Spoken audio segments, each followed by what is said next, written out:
So guys, today we're finally going to be taking the bounce out of the butt end of our Forester project by replacing our blown driver's side rear shock absorber.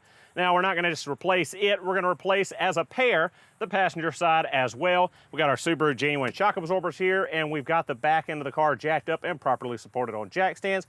With that said, let's go ahead and jump into this repair.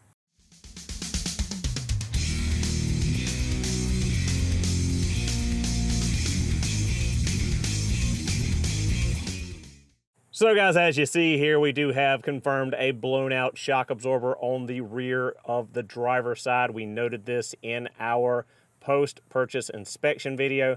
We can see that oil, that hydraulic fluid leaked all down the body of the shock absorber. So we know it is bad and it needs to be replaced, and it's probably the original with 224,000 miles on it. As you can see, as a comparison, this is our passenger side shock absorber, and it is nice and dry, no leakage, no burst shock, no leaking oil or hydraulic. So first off, the prep work, as I said, we've got the vehicle jacked up and supported in the rear with jack stands.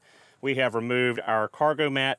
We've removed our floor panels, middle, both sides, and we've removed our foam insert that goes above our spare tire, as you see here, so we can access our two 14mm nuts on either side that mount the strut assembly into the back of the Forester.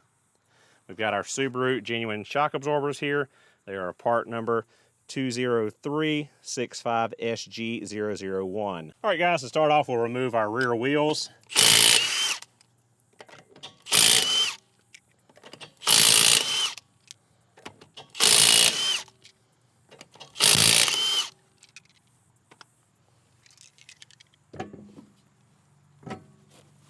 Now that the wheels are off, we need to remove a couple fasteners. 14 nut here for the sway bar end link, 17 for the bottom of the strut assembly, 17 for where the control arm meets the spindle. Once we get those out, we should be able to just drop down the control arm, go up top, remove our two 14 nuts, and pull the strut out as an assembly.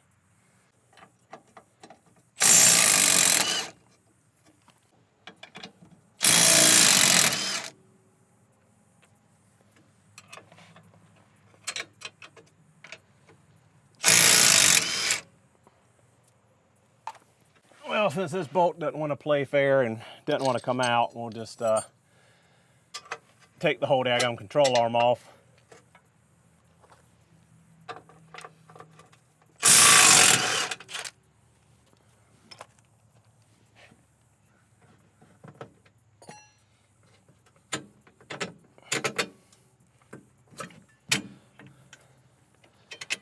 Just like so.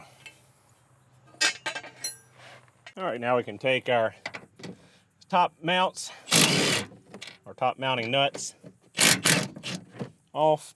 Be careful, don't just whip them off there because that strut's gonna fall out.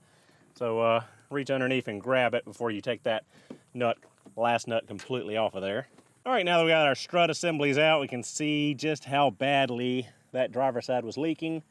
And we got our brand new ones out here. So now we've got to disassemble the strut using spring compressors to compress the spring, remove the nut at the top, and then transfer the top hat, the spring, everything over to the new shock absorber and create that new strut assembly.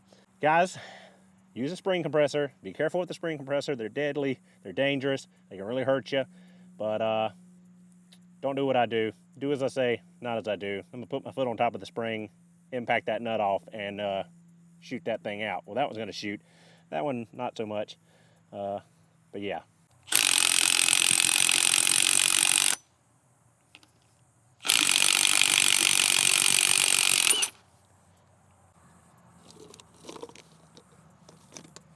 So there's one off.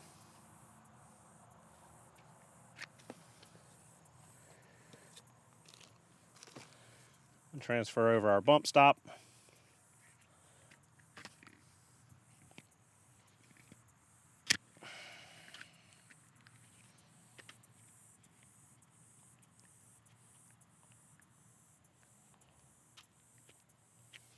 And our dust boot. Grab our spring, line everything up, and we'll compress that with the spring compressor torque our nut back down. That's all we got to do to switch these over. We'll repeat it on this one. All right, guys, have the spring compressors on here, compressed the spring, got enough slack to get our top nut on. So now that we've got everything in place, spring is in the right location, line up with the notch there at the end of the coil, make sure that the top hat, that the spring isolator lines back up with the end of the spring like it did before. Make sure that this line, or the studs up here at the top hat, are in line with the through bolt at the bottom. Once that's set, you can go ahead and remove your spring compressors, and we can put these back in, do a final torque on the top nut, and get back on the road. So now that that's set, we can go ahead and remove our spring compressor.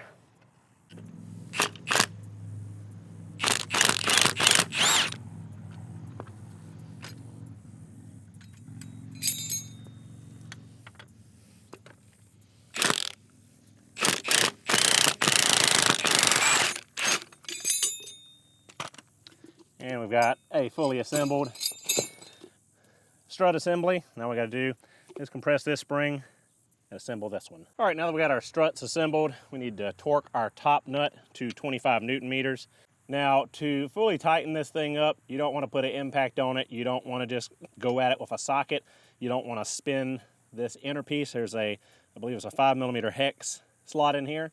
Put a hex key in there, and then take an offset wrench and tighten this up till it bottoms out. Then take your torque wrench, 25 Newton meters, and put the final torque on it.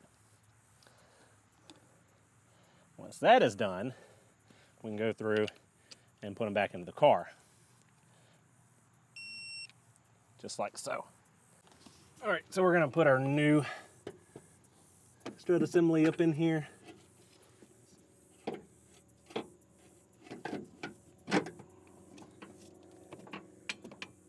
And hold it up while we go and start the nuts on the inside.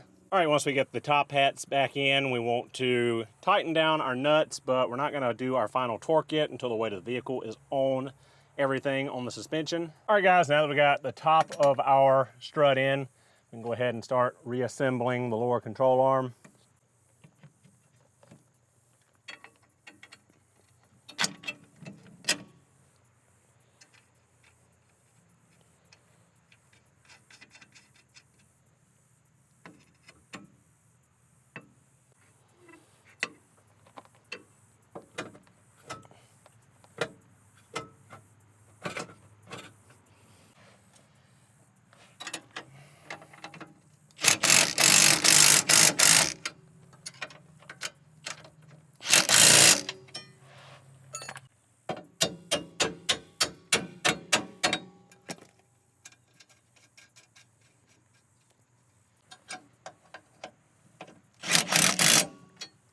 All right, now that all our nuts and bolts are back in place and hand tight, we're gonna put our rear wheels back on and set the car down on a set of oil ramps so the full weight of the car is on the suspension is loaded. All right, so now that the full weight of the vehicle is bearing down on the rear end, we can go ahead and get the torque wrench out and torque these fasteners. All right, guys, so our 14mm fasteners for our sway bar end links, torque to 38 Newton meters.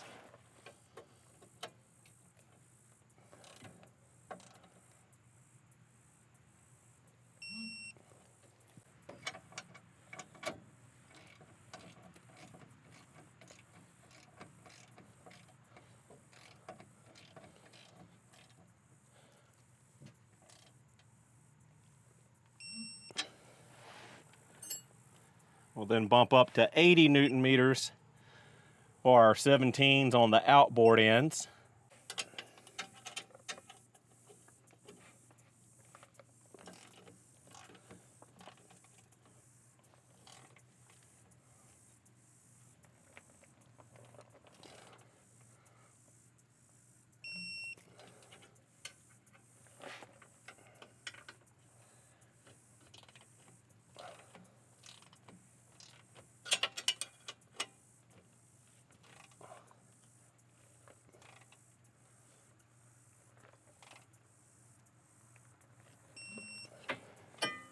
And 90 Newton meters on our inboard end.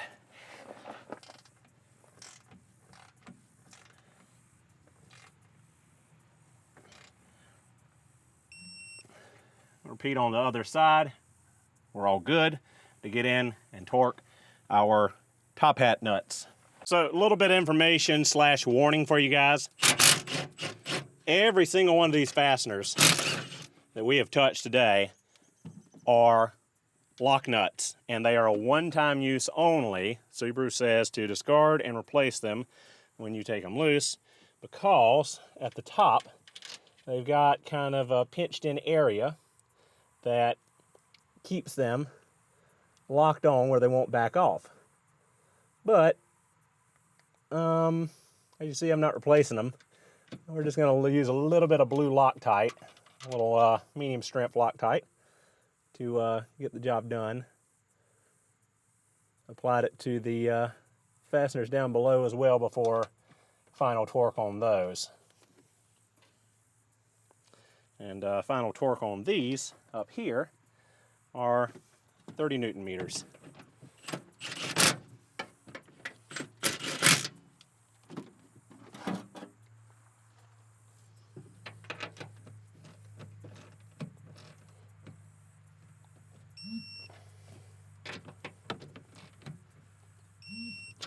Just like so. Repeat on the other side, and then we can put our interior back together. All right, guys, and that'll do it for the video. We've got our lugs torqued to specification. We've got our rear interior space back the way it should be, and we've got all of our suspension nuts and bolts torqued properly. Now all we got to do is get it off the ramps and go for a test drive. Thank you guys so much for watching. Hope you enjoyed the video. I'll see you all in the next one.